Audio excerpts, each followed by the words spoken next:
Hey guys, welcome back to RC Crawler Workbench. Today I want to do a quick video. It's going to be on brazing. I'm not going to actually do any brazing, but I am going to show you what I use to do so. I get questions and see questions all the time. How do I start brazing? What do I need to start brazing? So today, that's going to be the topic. Alright guys, so like I said, today we're going to talk about things you need to start brazing. Alright, well, this is not the only method, this is not the only way to do this. There's more than one way to do this. This is the style I prefer. This is kind of the way I got myself into it. So, here we go.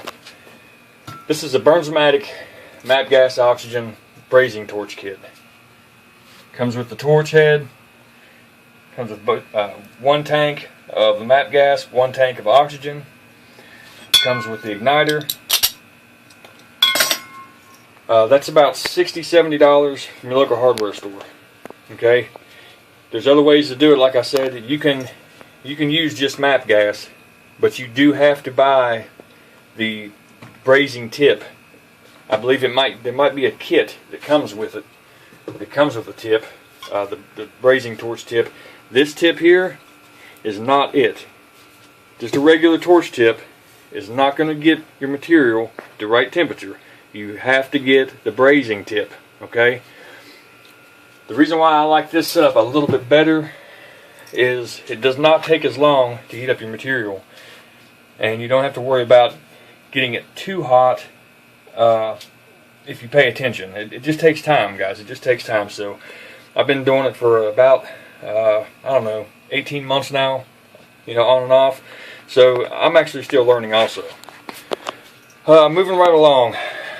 Next thing on the list for me, and probably the most important tool that I own, that is, as far as my RC related tools go, the Dremel tool.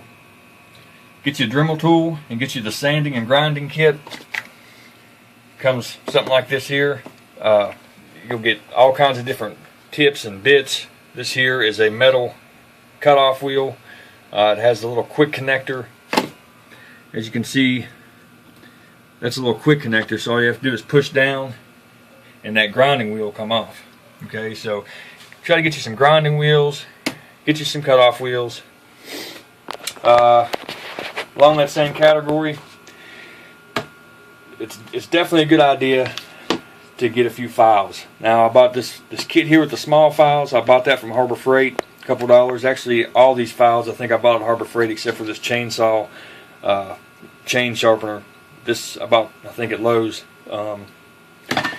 Get you a little assortment of files. It'll help later on when you're trying to do fish mouthing and stuff with your materials, doing prep work. The file definitely helps. Alright, moving right along, there's many different styles of these. I've seen many different styles, many different prices. These are tubing benders. This one here I ordered off eBay. This one here I think I got at Home Depot for small brake line up to I think 1/4 inch tubing. So definitely gonna need one of those. Tubing cutter. This is one of the smallest ones I've seen. That's a must-have also. Works really well to cut the brake line with. As far as cutting solid rod, if you're going to use 3/16 solid rod, you're going to have to use something more along the line of a Dremel tool or some means of cutting the material. I have the Dremel tool that I use, and I also have this zip saw I use. Depends on what I'm cutting. Sandpaper. This is the kind of sandpaper that the plumbers use to prep their pipe when they're doing brazing. Brazing rods. These are the ones I like. I also have the Lincoln Electric. These are 1/8 inch rods, and these are, I think, 3/16 rods. I'm not exactly sure. It doesn't say what size they are, but I know the working temperature on these is a little lower because of the size difference. So I like the BRAZING. There's just some information if you're looking at if you're looking at going this route. This is a little Chicago Electrics grinder. That's just, you know, in helping prep work, getting your material ready. Helping hands definitely helps. Maybe having a couple of those. I got some weights here to help me hold material. Also, I got this vise at Harbor Freight as well. Obviously, you need something to measure with. Get your measuring tool, your pencil, fire extinguisher, and these here, these bricks I got from Lowe's, and it just makes for a great surface area to work on. I've done a lot of brazing on top of these and never had any problems with heat, so that's definitely something to think about. As far as tubing, this is what I've been using. It comes in a coil. I can't remember exactly how much comes in a coil as far as lengthwise. It seems like it was like 20 feet or 15 feet. I can't remember exactly. But you can get it like this, and you can get it in 4-foot rods. This is 3/16 steel brake line.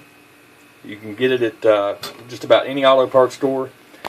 What I like about this, as opposed to the straight rod, is the straight rod has this green coating on it, and you really have to get all that stuff off in order to get a good braze. This doesn't have it on here. You still have to do a little sanding, but it's not a problem to straighten it out. It's a little bit of prep work.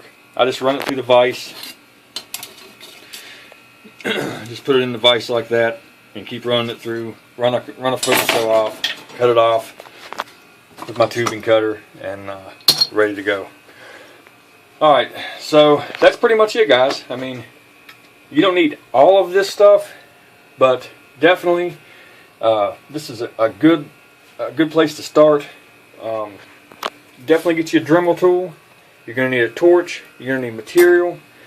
You're going to need some files, and you're going to need a tubing cutter, and obviously you're going to need your working material, whatever you're going to use. You want to use 3/16, 1/4 inch, whatever you want to use. You're gonna have to get some of that. All right, so stay tuned. Maybe in a day or so, I'll post up a how to braze RC crawler workbench style, and maybe give you guys a little tutorial on that, and we'll see how it goes. All right, guys, thanks for watching.